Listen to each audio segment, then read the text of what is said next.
Assalamualaikum warahmatullahi wabarakatuh. Perkenalkan, nama saya Nur Alif, NIM 2121400155. Pendidikan Unuja, jurusan Teknik Informatika. Dalam kesempatan ini saya akan presentasi dalam tema framework dan alat-alat pengembangan web semantik. Apa itu framework? Sekumpulan perangkat lunak atau pustaka yang menyediakan struktur dan alat yang dibutuhkan untuk pengembangan aplikasi dengan lebih cepat dan efisien. Framework membantu pengembangan dengan menyajikan fondasi, aturan, dan fungsi dasar yang sudah teruji sehingga pengembang dapat fokus pada logika spesifik aplikasi mereka tanpa harus menulis ulang kode dasar atau melakukan konfigurasi yang berulang. Berikut pandangan dari beberapa ahli dan pemikiran di bidang web semantik terkait peran dan pentingnya framework dalam pengembangan teknologi ini.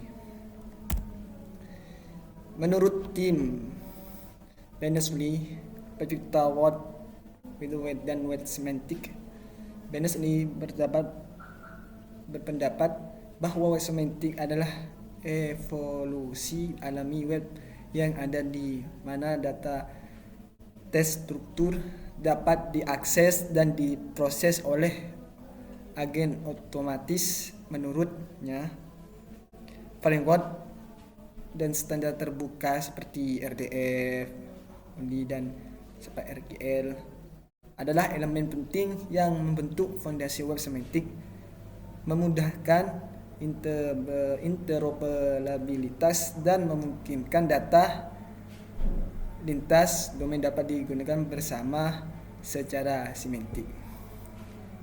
Dan kedua, menurut Gene Helder, ahli semantik dan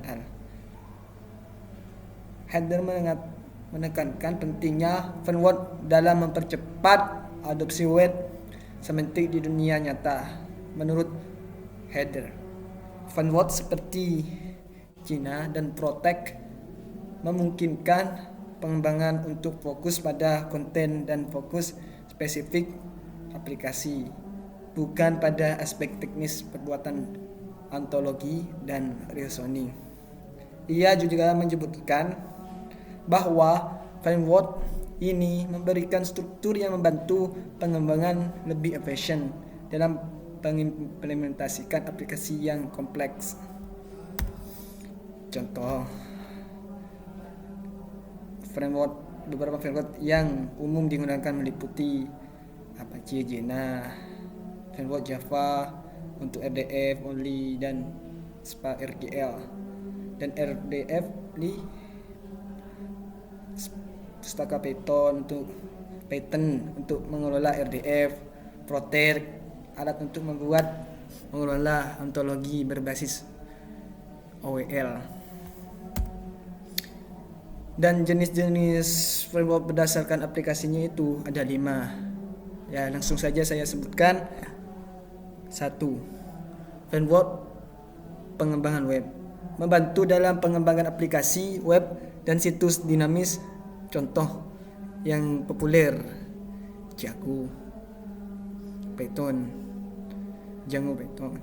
Framework yang mengikuti pola model view, template, MVT, dan dikenal dengan keamanan serta skabilitasnya. Dan Ruby Online, ya disebut Ruby, berbasis MVC, mendukung pembangunan aplikasi secara tepat dengan fitur-fitur seperti scaffolding dan OMN atau disebut Object Relational Mapping. Laravel, ya framework PHP dengan sintaks yang bersih dan kaya fitur seperti autentikasi, routing, dan manajemen basis data. Lanjut. Yang kedua, framework front end. ya antarmuka pengguna. Membantu pengembangan antarmuka web yang interaktif dengan responsif. Contoh yang populer ya seperti JavaScript, framework library, front-end yang dikembangkan oleh Facebook ya. Yang telah dikembangkan itu oleh Facebook mendukung pembuatan UI interaktif dengan pendekatan komponen. Ya, tipe script framework front-end yang kuat dikembangkan oleh Google. Jadinya tipe script framework front-end yang kuat yang dikembangkan oleh Google untuk membangun aplikasi web berbasis komponen dengan arsitektur efisien. Vue.js framework progresif dan fleksibel, mudah dipelajari dan dapat diintegrasi dalam proyek yang sudah ada. Dan ketiga, framework pengembangan API ya disebut backend ya itu baca. Mendukung pembuatan API RESTful atau GraphQL untuk menghubungkan data antara front-end dan back-end. Express.js ya disebut Node.js framework minimalis untuk Node.js sangat cocok untuk membangunkan RESTful API. Flash Python framework ringan yang banyak digunakan untuk membangun aplikasi web dan API RESTful. Dan lanjut, Spring Boot Java. Spring Boot Java framework backend Java yang mendukung pembuatan API yang efisien. API yang efisien dan cepat dengan arsitektur berbasis microservice. Lanjut, dan keempat itu framework pengembangan mobile. Memudahkan pengembangan aplikasi seluler baik untuk Android, iOS, React Native. Framework berbasis JavaScript untuk membangun aplikasi mobile native menggunakan komponen React dan Flutter. Framework yang dikembangkan oleh Google memungkinkan pembuatan aplikasi mobile yang cross-platform dengan performa native. Lunic framework yang memungkinkan pengembangan aplikasi hybrid menggunakan HTML, CSS, dan JavaScript. Lanjut. Yang kelima, framework data science dan machine learning. Membantu proses pengolahan data, visualisasi dan pembuatan model. Machine learning, TensorFlow, ya Python ya. Framework open source untuk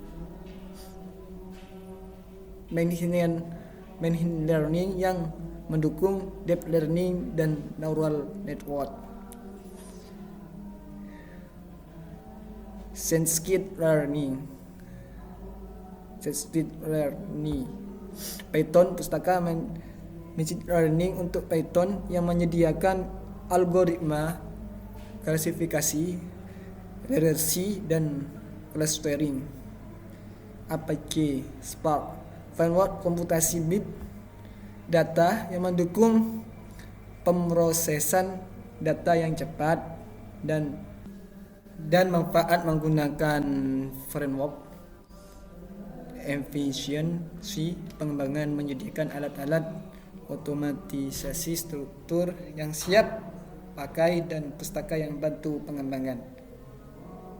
Keamanan banyak framework yang menyediakan mekanisme keamanan bawaan untuk melindungi aplikasi dari serangan umum.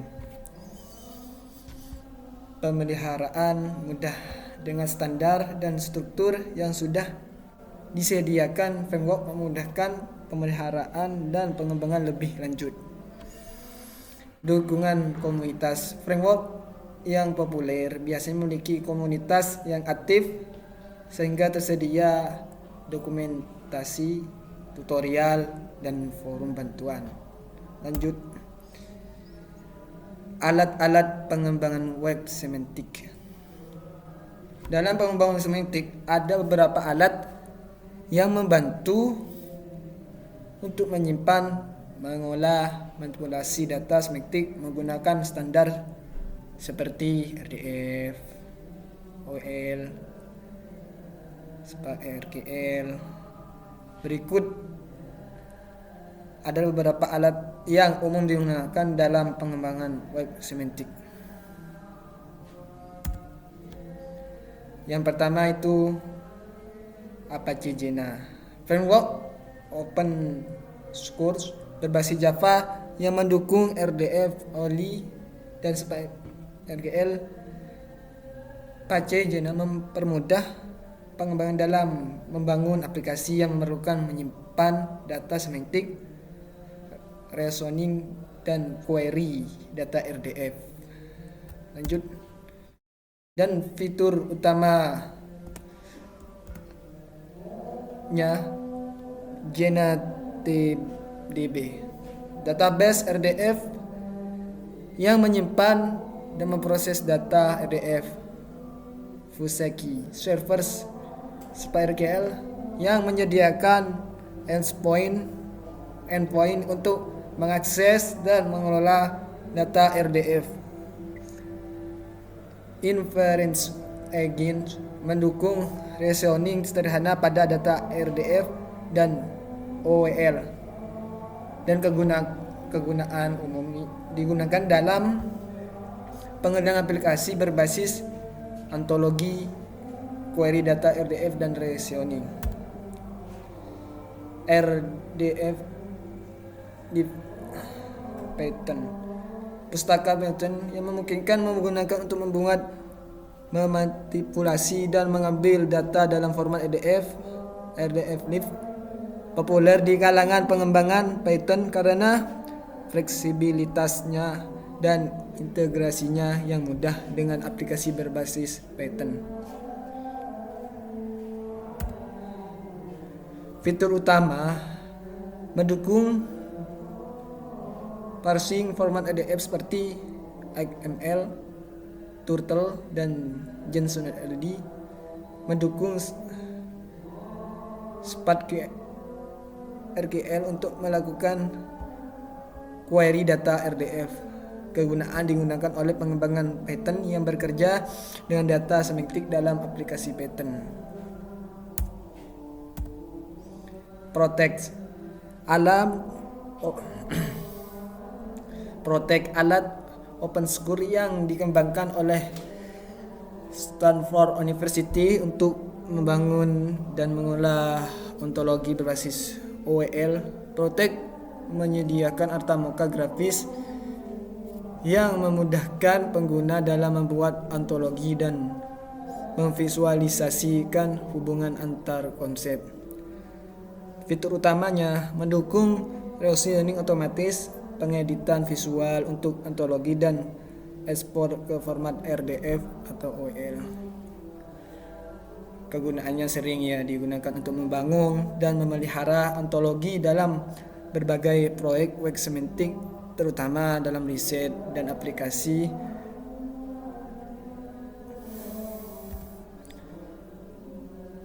Tubrid Composer.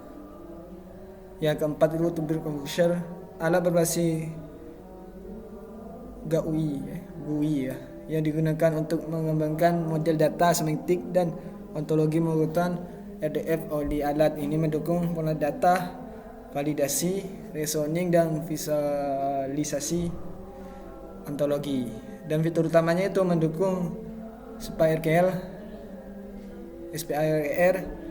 reasoning untuk ontologi, analitik, dan integrasi yang kompleks. Kegunaan itu cocok untuk penggunaan profesional, ya, profesional yang membutuhkan alat dengan antarmuka yang untuk membangun ontologi dan bekerja dengan data RDF. Yang kelima itu Virtuoso Universal Server, platform yang menyimpan data multimodel yang mendukung RDF dan SQL. Virtuoso adalah triple store RDF yang cocok untuk aplikasi web semantik yang berskala besar. Fitur utamanya ya mendukung server sebagai RDF untuk menjalankan query reasoning menyimpan data berskala besar. Ya, kegunaan digunakan untuk aplikasi yang memerlukan penyimpanan, pengolah data RDF dalam skala besar. Ya, cocok itu integrasi data lintas platform. Lanjut. Functionality, ya, JavaScript Object Notation for Linked Data. Ya, formatnya berbasis JSON yang digunakan untuk mewakili linked data dalam aplikasi web. JSON LD memungkinkan data semantik dapat terintegrasi dengan mudah dalam format JSON. Ya, fitur utamanya ya kompatibel dengan JSON dan memungkinkan dalam disematkan dalam aplikasi web. Ya, gunakan untuk dalam aplikasi web untuk menghubungkan dalam semantik, memudahkan integrasi dan menyajikan data dalam format yang dapat dibaca oleh mesin. Shepard's Constraint yang ketujuh itu ya Shepard's Constraint Language, bahasa untuk memvalidasi data RDF, memastikan bahwa data sesuai dengan aturan tertentu. SQL banyak digunakan untuk mengecek konsistensi dan kualitas data RDF. Dan fitur utamanya adalah validasi bentuk data RDF dengan aturan kompleks, dukungan konteks dan bentuk data. Ya, kegunaan digunakan untuk menjaga integritas dan konsistensi data RDF, ya, terutama dalam aplikasi yang membutuhkan data berkualitas tinggi. OLAP, pustaka Java untuk memproses ontologi OL, memungkinkan manipulasi reasoning dan manipulasi struktur ontologi. Fitur utamanya itu mendukung parsing, reasoning dan manipulasi struktur only compatible, ya, kompatibel dengan alat reasoning seperti Hermit. Ya, kegunaannya itu ya cocok untuk aplikasi yang membutuhkan pemrosesan ontologi yang OL secara mendalam, ya, seperti dalam AL dan penelitian web semantik. Fuseki, yang ke-9 itu ya kayak Fuseki, ya, bacaan Fuseki yang ke-9. Bagian dari apa Jena Fuseki adalah server SPARQL yang memungkinkan akses SPARQL ke dataset RDF. Ini dapat digunakan untuk membuat endpoint SPARQL publik atau privat untuk mengambil data RDF. Ya, fitur utamanya menyediakan endpoint SPARQL mendukung query data RDF dengan performa tinggi. Ya, kegunaan digunakan untuk mengolah dan menyediakan data RDF dalam format yang dapat diakses. Yang nomor 10, OpenLink Virtuoso, platform basis data multimodel yang mendukung RDF, SQL dan RGL. Virtuoso dapat digunakan sebagai triple store yang mendukung skala besar untuk aplikasi web semantik. Fitur utamanya mendukung query SPARQL, reasoning untuk data RDF, integrasi data skala besar. Ya, kegunaannya itu digunakan dalam proyek web semantik yang memerlukan penyimpanan dan reasoning skala besar, sangat berguna untuk data yang diakses dan integrasikan dari berbagai sumber. Ya, terima kasih atas waktu dan perhatian semuanya. Semoga presentasi ini bermanfaat dan memberi wawasan baru. Wassalamualaikum warahmatullahi wabarakatuh.